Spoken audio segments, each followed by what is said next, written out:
It's 1 p.m. Australian Eastern Standard Time, and I'm Lee Martin Seymour. I'm the CEO and co-founder of Xref.com. I'm joined today by Andy Cross and Antonio Deledonne. Did I do it right? Yeah, perfect. That is not bad. That is not bad from a Londoner. So I do apologise if that was awful, but we did practice it beforehand. We are, for the next 30 minutes, going to be speaking about the new norm.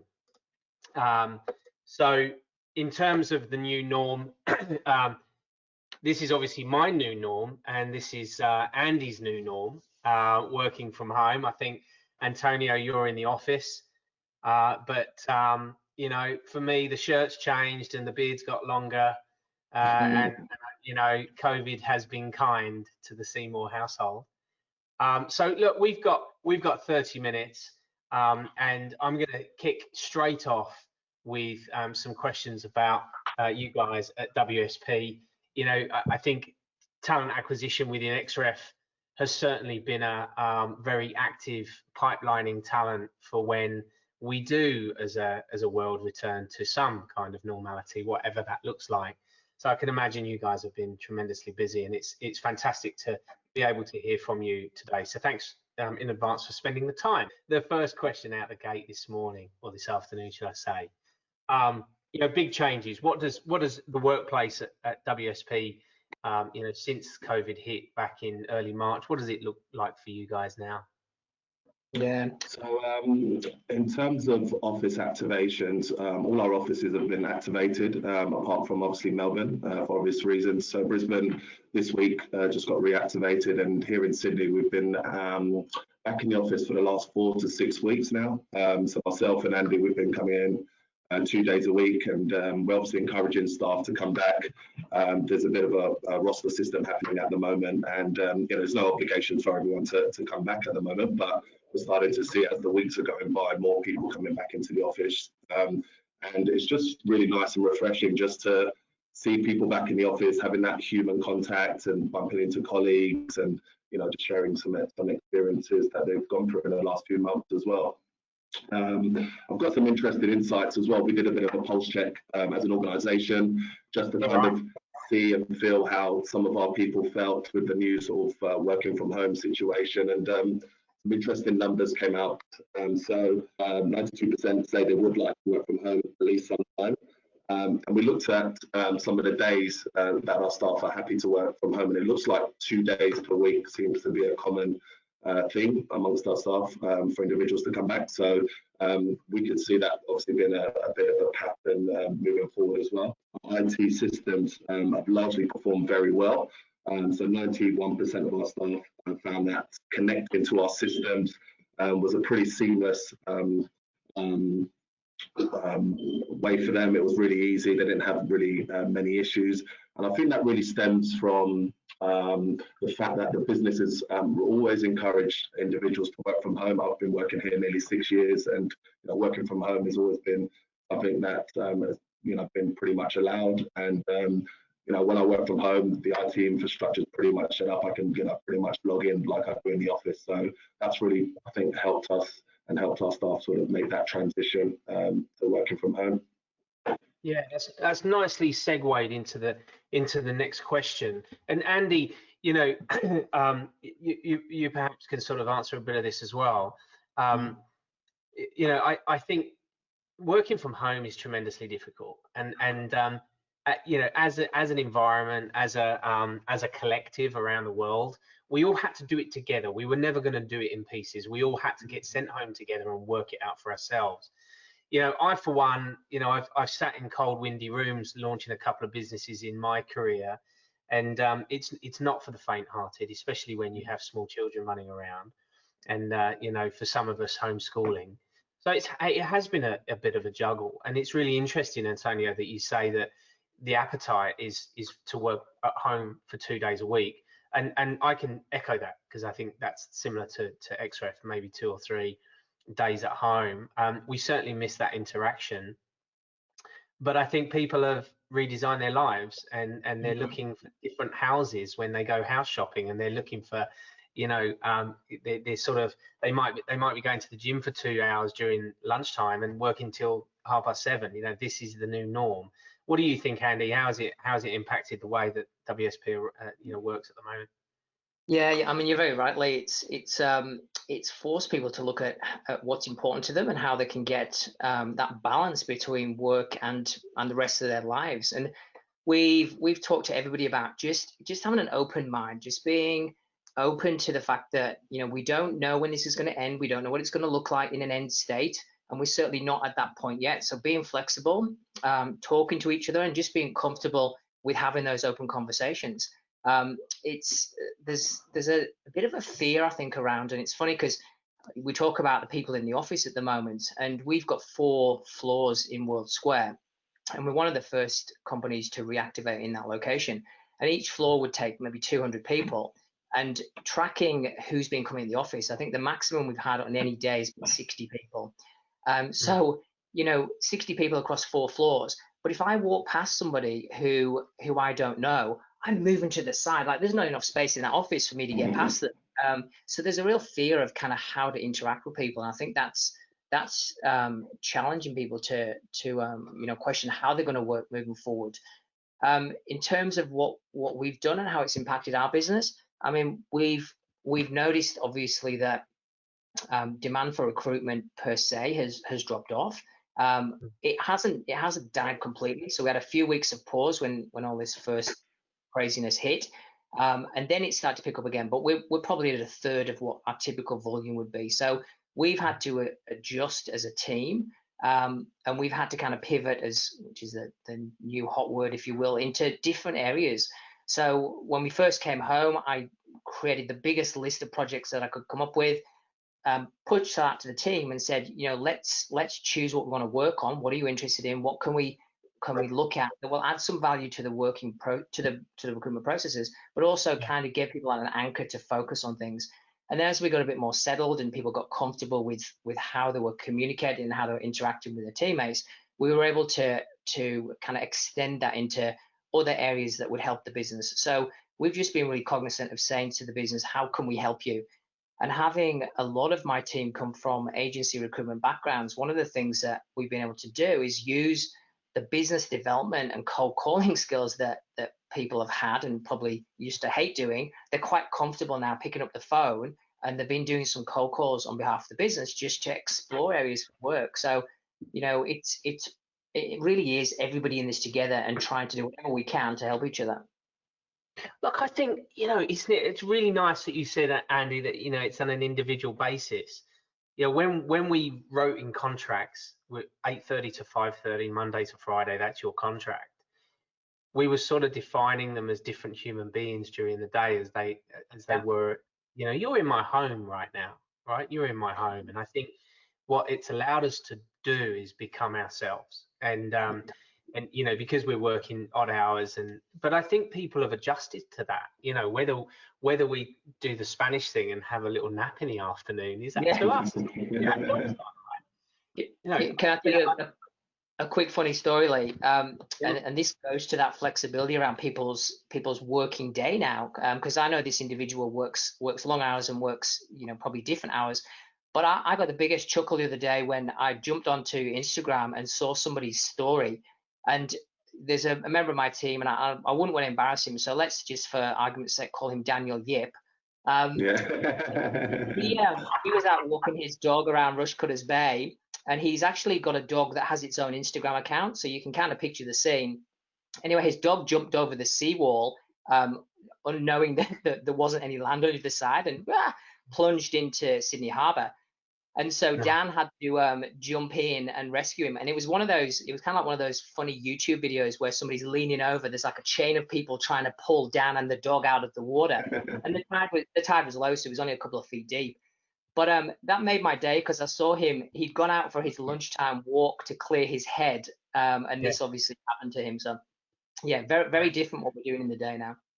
It's incredible, isn't it? But I think in the beginning of COVID, I, for one, guys, I like a busy office. I've been in sales offices where we're shouting and screaming, running around, throwing balls and ringing bells. And that's sort of To be honest with you, that sort of faded away in 2012 when people, between 10 and 15, 2010, 2015, that sort of noise sort of faded away when people started to be keyboard warriors and selling through the, online and social. And in fact, I'm one that loves to be in the office with people, and I held our team in our office. We were on the pier in Hickson Road, so we could afford to, to stay there as long as we could. We didn't have a lift shaft to worry about, so we stayed there as long as I held on. I've got to say, I'm 45. I've had a pretty good career, but I've changed my mind. I think our team has been far more productive, far more impressive, and human, and been able to design their own lives around the story that is Xref. And I think, it was only 18 months, 2 years ago that we'd walk in and somebody would say, "Oh, come and join our company. We got flexibility." Well, flexibility isn't a beanbag and a ping pong table anymore, and a range of trail mix. Flexibility is, how do you want to design your life around adding value to WSP? Yeah. So, what do you think the return to work? And I don't know. You keep saying activate this office, and I'm thinking, well, hang on a minute. The business is active, but what do you think return to work looks like? Activate. Does that not sound a bit sterile? Well, activate in a sense, obviously, just allowing obviously our employees to come back into the office, and just like you said, I think a lot of people I've bumped into the office have just missed that human interaction and have really enjoyed it. So what it looks like moving forward, as Andy mentioned, obviously we're getting close to that sort of 20% in terms of capacity at the moment. I think as the time evolves, we'll start seeing a lot more people, and I think what it will look like moving forward, it will be people having that balance between definitely working from home and being in the office. So there'll be a nice balance, and I think there'll be a good work-life balance as well. Like you said, a lot of people, the time that they're saving, a lot of people do a lot of commuting, so they could be an hour and a half in terms of commuting. So that time that they're saving, they could be doing other things, spending time with the families, dropping kids off, taking the pets for a walk, doing more exercising. So there's so many things that you could be doing as well in terms of personal benefits to your health. So I think that's kind of the direction we're going in. Yeah, I think businesses were talking about a return to work in July, and then we're talking about September, and now we're talking about January and March. But when we left the office, I said, look, guys, just don't forget, it's easy to ask somebody to go home. It's very hard to ask them to come back. So it's really interesting how, do you guys think you'll ever go back 5 days, or do you think it will always be a level of flexibility? Personally, I think there'll be a level of flexibility, but I was chatting to somebody about this week, a client, and I said to them, I've dragged myself back in the office, for want of a better word, because I think there has to be some level of expectation that we will return to something like a 2 or 3 or 4 or 5 day week, whatever that may be. I think there'll be a small amount of people who just want to have total flexibility, and that's okay. But, and this will sound weird, but it's the best analogy I can give.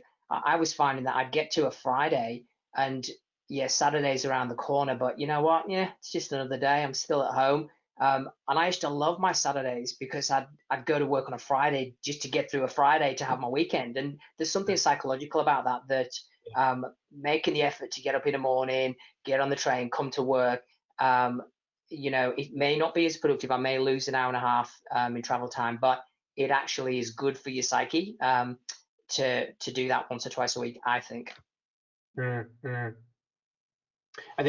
heard the other day that people are looking to move further out, and because they'll now sustain a longer commute to afford a better house.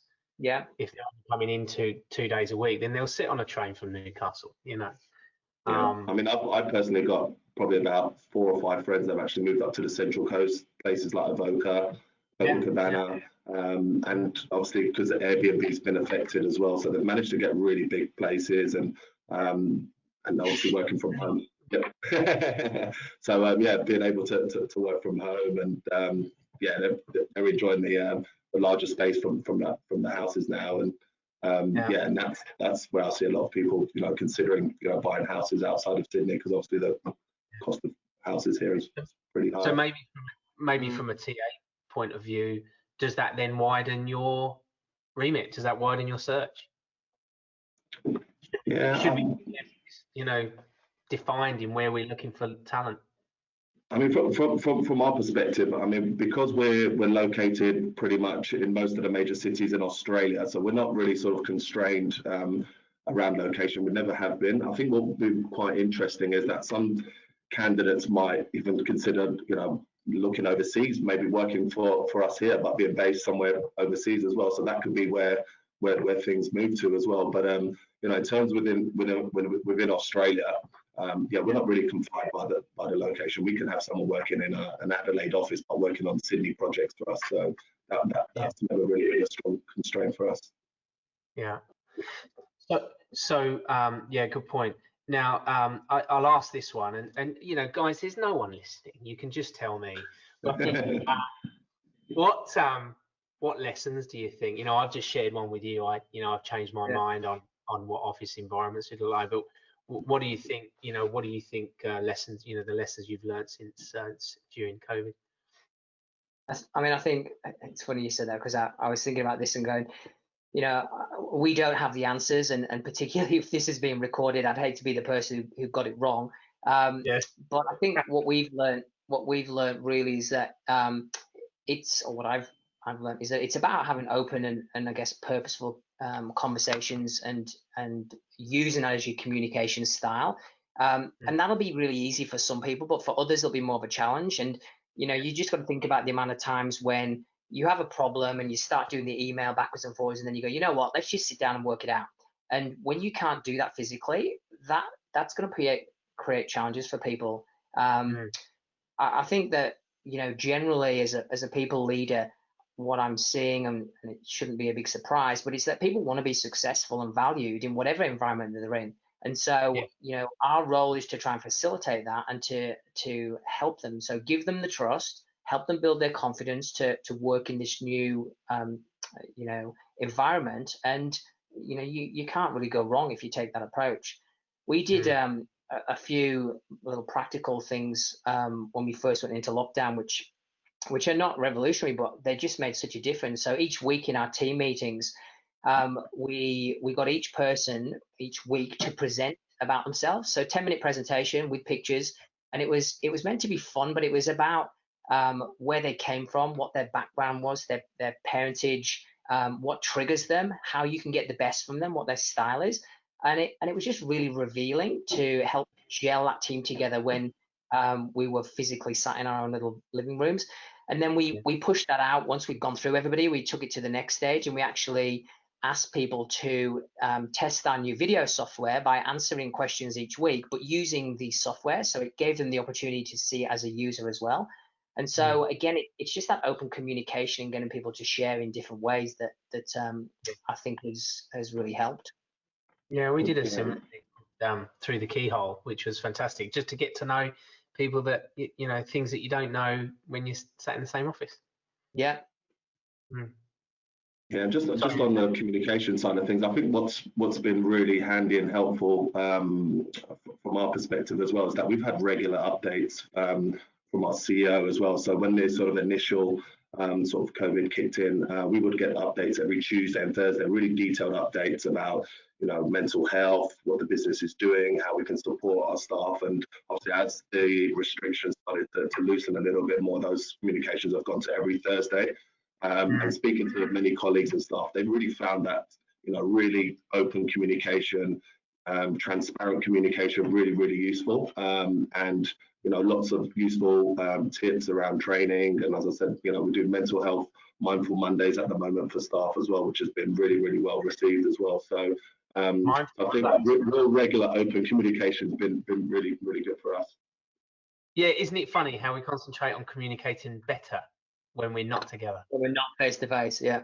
Yeah, you know, I mean, I'm an expat. I really have to try to communicate with the people that I, you know, 20 years ago used to live with in London, and, you know, try and ring mum every, you know, a little bit more often. But I'd probably call her more now than I would if I lived around the corner, right?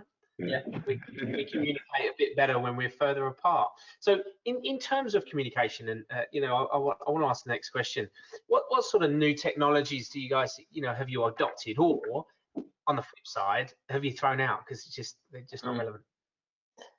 Yeah, well, I mean, we're pretty fortunate at WSP that we've got a good range of technology tools. What I would say is that this situation has forced us to look more holistically at all the solutions, how we use them, why we use them, and how we get the best from them.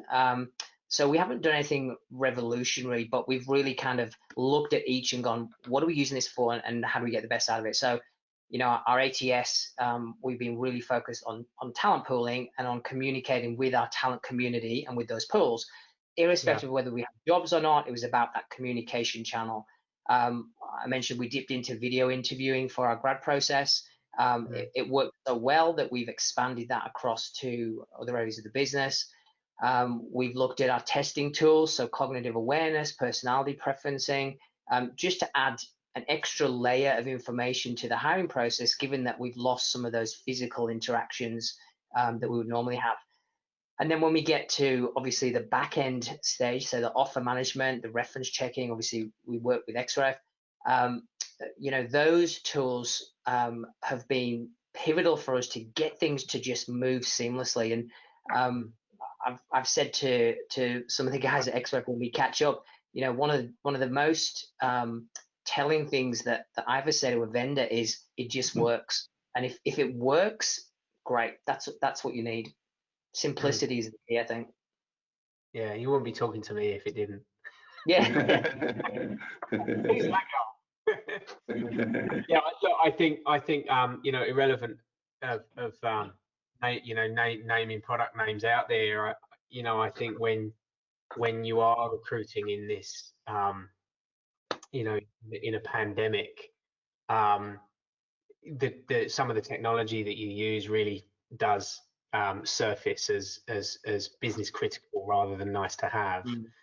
And it's similar in marketing. We've got a killer marketing team at Xref, and I said to my team before COVID, you're just about to put the best thing on your resume that you ever had, and that's the fact that you've marketed all the way through COVID and a pandemic. And the reason is that it's easier to sell in a Westfield when you have two people walking around wanting to spend money rather than 3,000 and you don't know who's there to buy.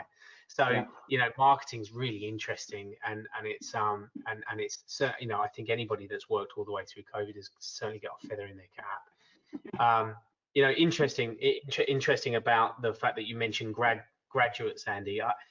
We've got a graduate problem. We've got a skill shortage. We're not bringing the right skills through. Universities aren't really focusing on our STEM skills that we need.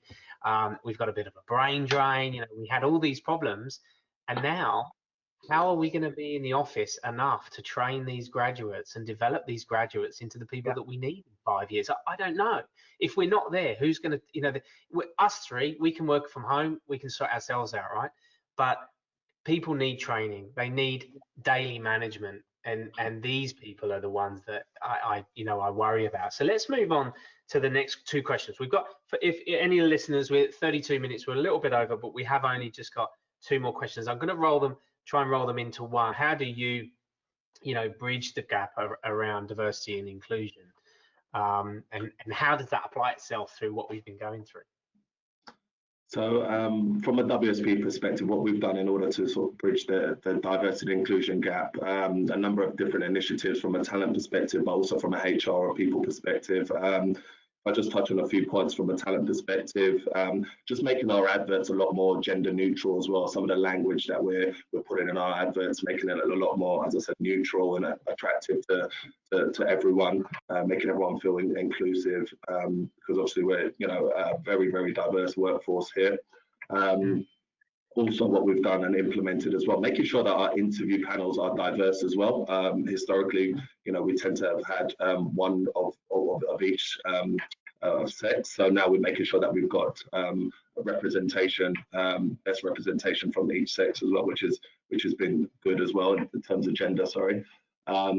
And also what we've done as well in terms of a bit of a pulse check as well. So speaking to our employees, understanding some of the reasons why they joined WSP, some of the some of the benefits that they really felt that attracted them to the organisation. So understanding some of those behaviours, what attracts them to the organisation, so we can obviously use that to create some more initiatives to keep building that diversity gap. Interesting. I think if we are going to be more remote and we are using more technology, isn't it a basic requirement to use technology that is accessible by everybody? And what I mean is that I'm sure there are roles within your business that somebody that is sight impaired could perform, correct? Whereas there are so many technologies that we use in recruitment that someone with an impairment of their sight can't use, or even if they're colorblind, sometimes they can't even use these products on their phone or their computer because of that issue. So, really good to ask our technology vendors, and I can say that because Xref has accessible tools within it. But ask your technology vendors if they are fully accessible to people with disabilities, maybe language barriers, etc. So really a valuable question to ask tech. Yeah, we've got a very active diversity and inclusion practice or leadership group, which actually just last week launched its new action plan. And these are the questions that we're talking about at the moment. And it's everything from, how do we recognize and support people with a disability when we can't ask them about that disability up front? How do we recognize and engage that part of the population? From a gender perspective, how do we actually really move the needle? Because we've been talking about it for so long, and we can look at our own stats and see that the numbers, whilst improving, are not improving at the rate we want them to. And so there was probably a 20 or 30 point action plan, which now is being rolled out across the business. So it's very much at the forefront of what we're looking at, but it's a challenging area for sure. Yeah. Well, look, chaps, it's really nice to speak to you today. Thanks for spending the time. For everybody that's been with us today, thanks for sharing the time. Thank you to Andy and Antonio, and I'm sure that there's a lot of value there as we fight to get back to what will probably be the very new normal. Thank you very much. Thanks, Lee.